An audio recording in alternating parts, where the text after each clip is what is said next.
Thank God. This incredible HFY masterpiece found you today. Witness the legend starting now. The cafeteria on Station Nexus 7 wasn't supposed to be terrifying. Ambassador Rael of the Courtian Collective had survived 3 civil wars, 2 assassination attempts, and 1 particularly aggressive trade negotiation with the Maconian Empire. He considered himself, by most reasonable standards, unshakable, which made his current situation all the more embarrassing. He was hiding behind a potted fern and watching a human eat a sandwich. "This is ridiculous," whispered Commander Thax, the military leader of the Dravicon Republic, who was crouched beside him. Thax had personally led ground assaults on 4 contested planets. His exoskeleton bore the scars of plasma burns and kinetic strikes. He was not a creature who frightened easily, and yet here they were, 2 of the galaxy's most powerful leaders cowering behind. Decorative vegetation watching a human. Female barely into her 2nd decade of life consume her midday meal.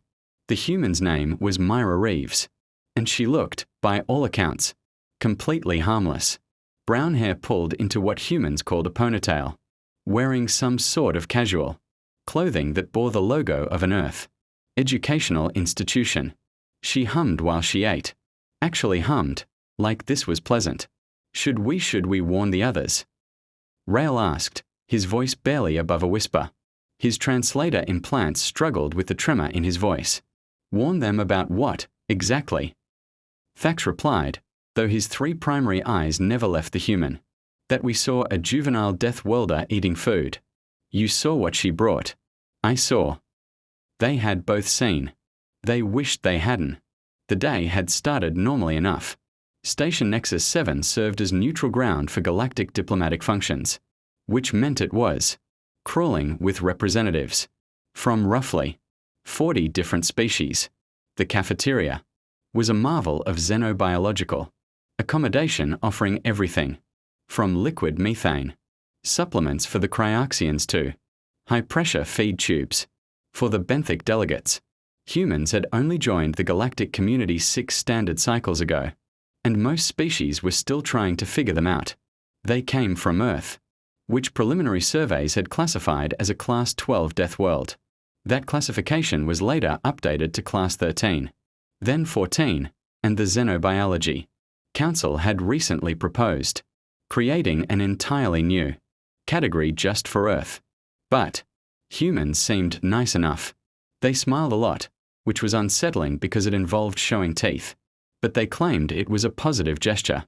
Most species had decided to take them at their word despite the obvious predator markings. Myra had entered the cafeteria at approximately 1,300 hours station time. She'd waved cheerfully at several delegates, said something in that melodic language humans spoke, and proceeded to the food preparation area. That's when things had started to go wrong.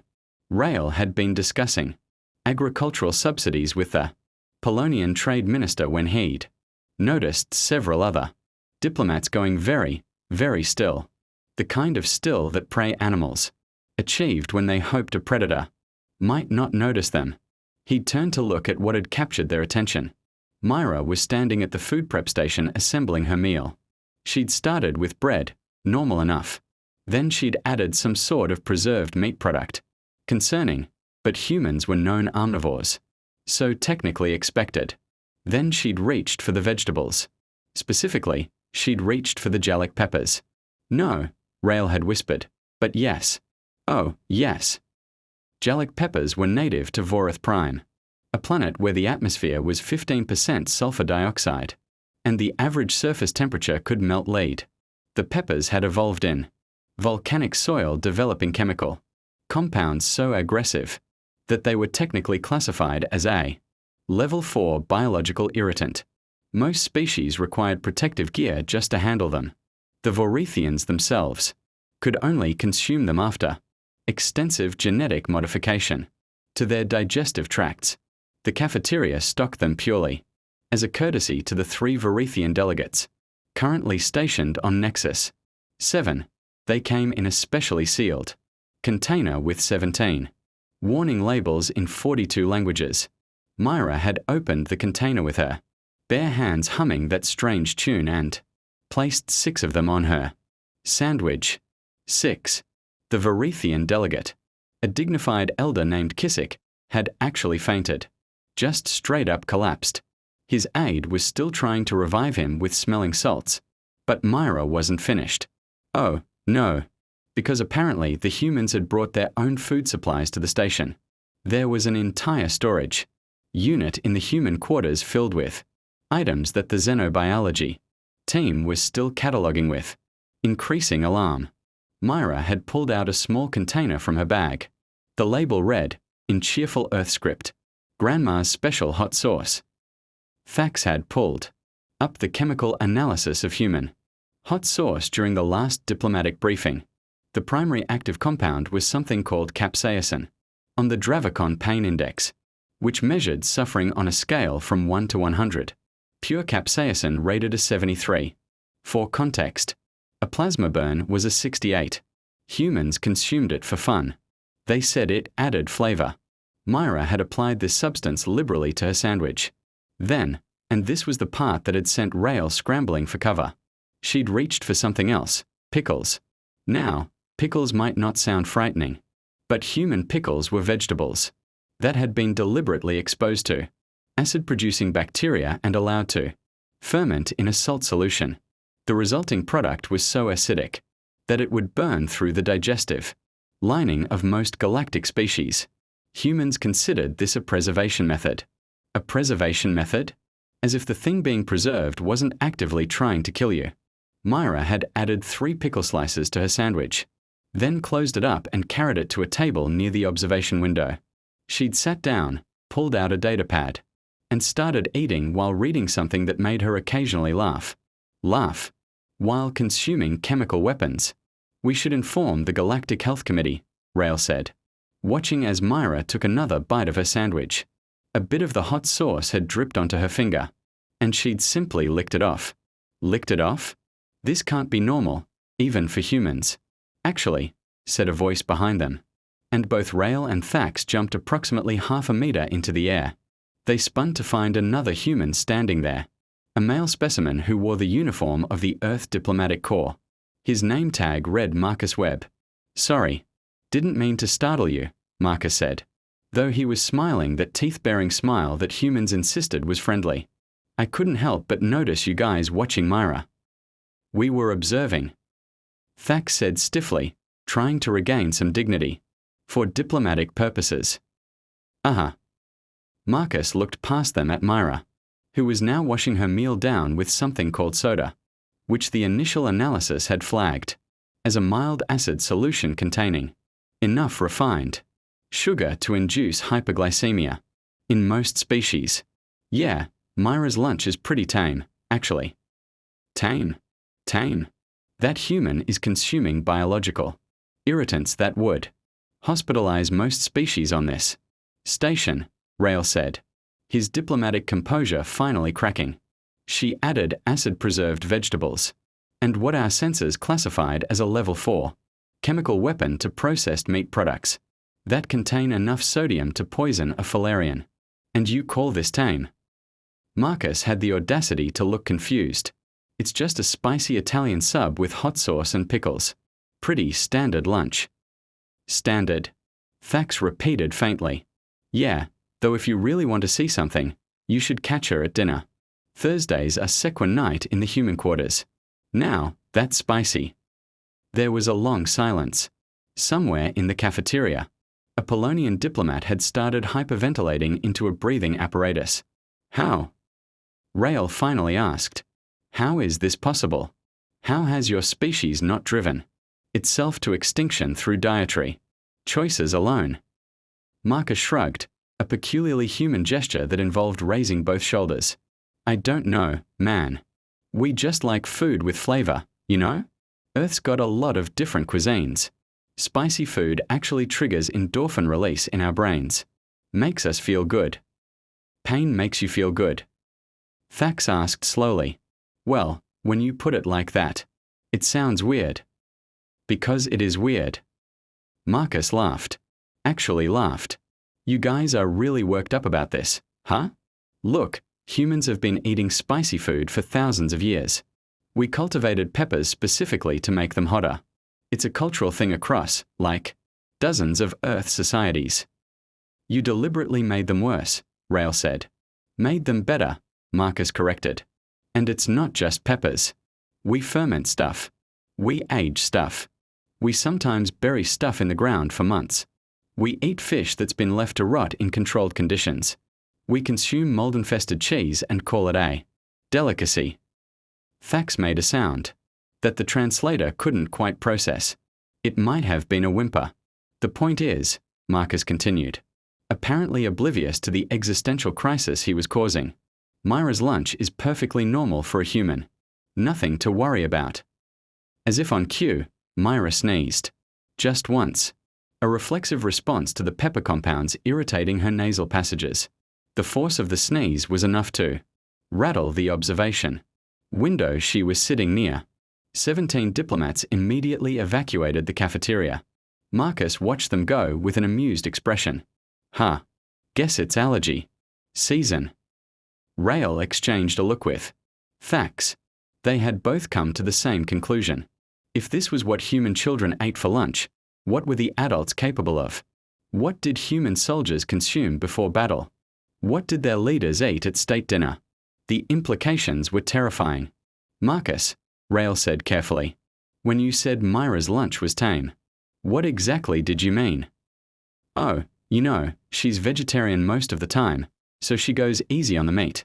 And she usually only uses the medium hot sauce. The stuff her grandma makes is pretty mild compared to some of the sauces we brought. There are hotter sauces. Thax demanded. Sure, Dave brought some ghost pepper extract. That stuff's rated at over 1 million Scoville units.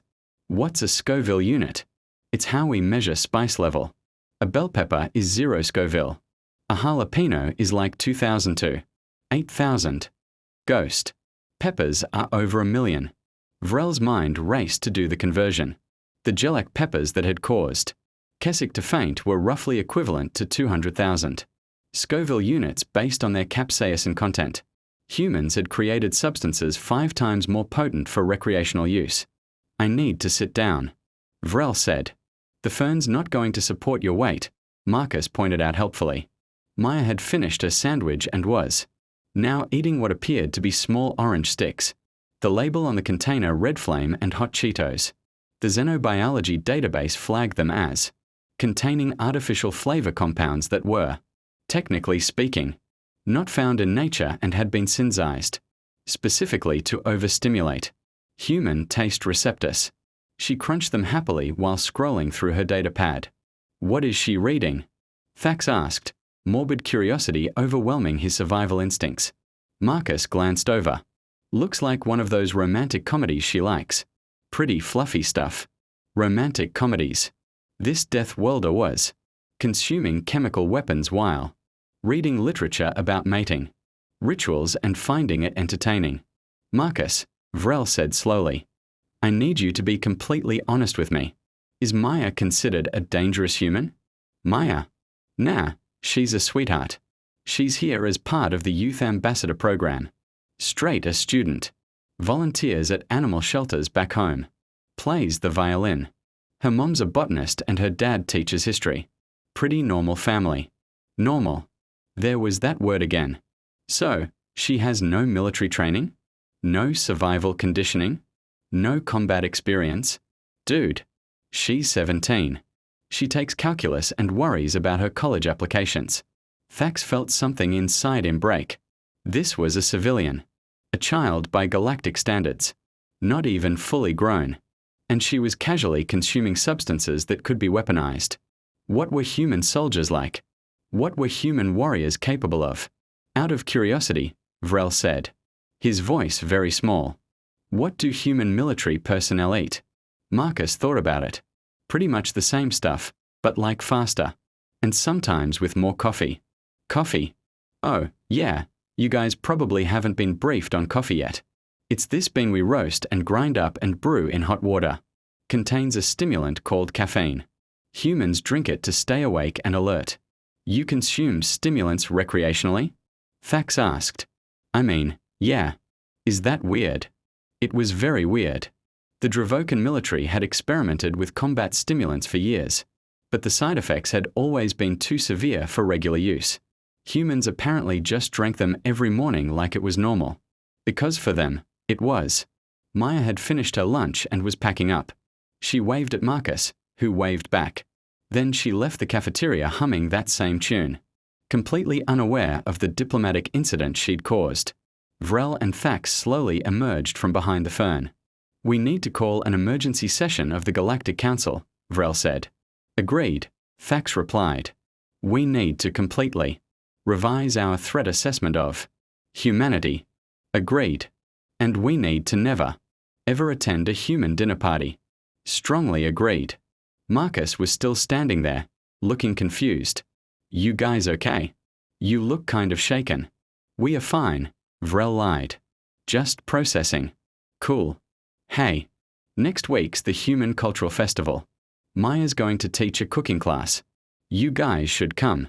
She makes this great dish called buffalo wings. They're chicken pieces covered in spicy sauce. Really good stuff." Rael and Thax looked at each other. Then, in perfect synchronization, they both activated their personal communicators and filed formal requests for emergency leave. Marcus watched them go, shaking his head. "Aliens are weird," he muttered and went to grab his own lunch. He ordered the curry. Extra spicy.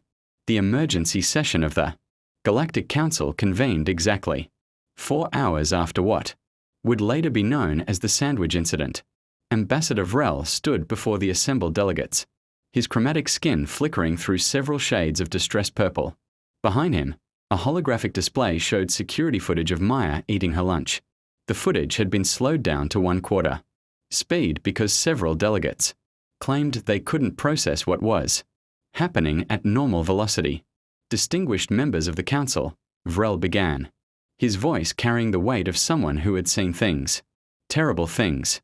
"We are gathered here today to discuss a matter of extreme urgency regarding the human presence on Station Nexus 7.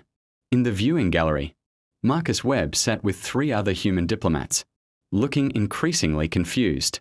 Next to him was Ambassador Patricia Okanwo, the head of Earth's diplomatic mission, who was doing an admirable job of keeping a straight face.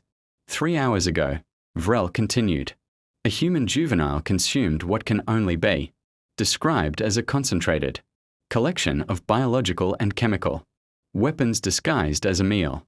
The hologram zoomed in on Myra's sandwich. Several delegates gasped. One actually fainted, though that might have been Keswick having a relapse. The human, Rael gestured at the frozen image, combined no fewer than 6 separate lethal components into a single food item. She then consumed this weapon, voluntarily, while humming. "With all due respect," Patricia said, standing up, "that's just a sandwich." The room erupted. "Just a sandwich?" bellowed Chancellor Gromik of the Tavosian Empire, his 4 mandibles clicking in agitation. "Ambassador Okanwo, that thing contains enough capsaicin to be classified as a chemical irritant on the Galactic Safety Code. 7.3. It's got peppers on it." Patricia replied calmly. "We eat peppers. You eat pain," shouted someone from the back rows. Commander Thax stepped forward, his military bearing evident in every movement. "Ambassador, I have personally reviewed the chemical composition of what humans call hot sauce.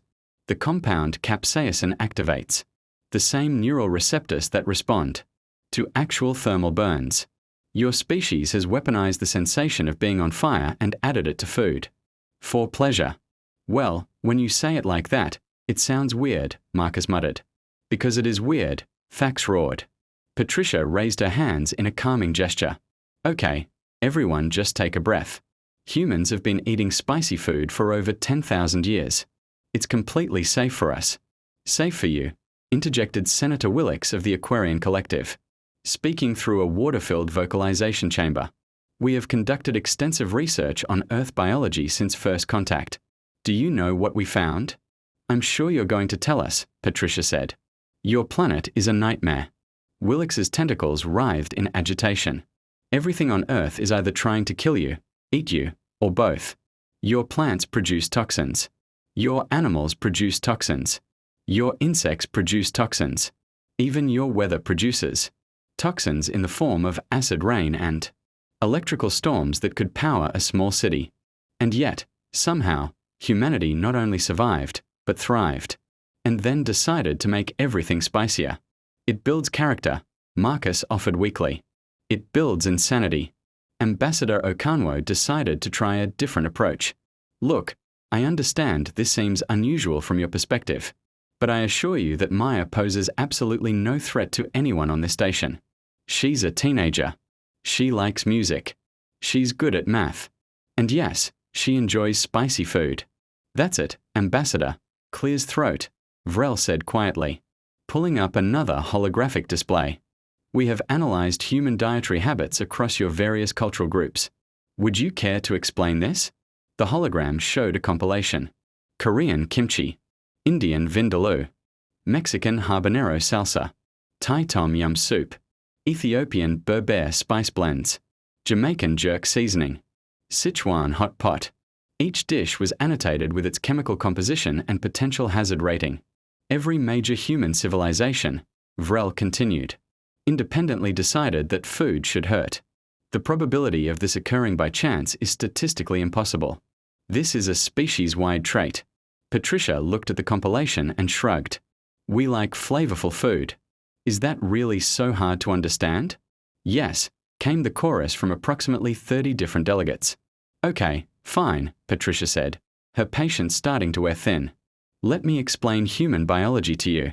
Humans evolved as persistence hunters on a hostile planet. We have incredibly efficient cooling systems through sweat. We can process a wide range of toxins through our liver and kidneys. We have highly adaptable digestive systems. And yes, we can handle capsaicin because it doesn't actually damage our tissue. It just triggers pain receptors. The burn is literally all in our heads. You mean you voluntarily trigger your own pain response? Asked Delegate Narvix, mandibles clicking in confusion. It releases endorphins. Makes us happy. The room fell silent. Then, slowly, one by one, delegates began accessing their personal data pads, looking up what endorphins were. Oh, no, someone whispered. Oh, no, no, no, someone else added. Chancellor Gromik's face had gone an alarming shade of green. Ambassador Okanwo, are you telling this council that humans have a biological mechanism that rewards them for experiencing pain?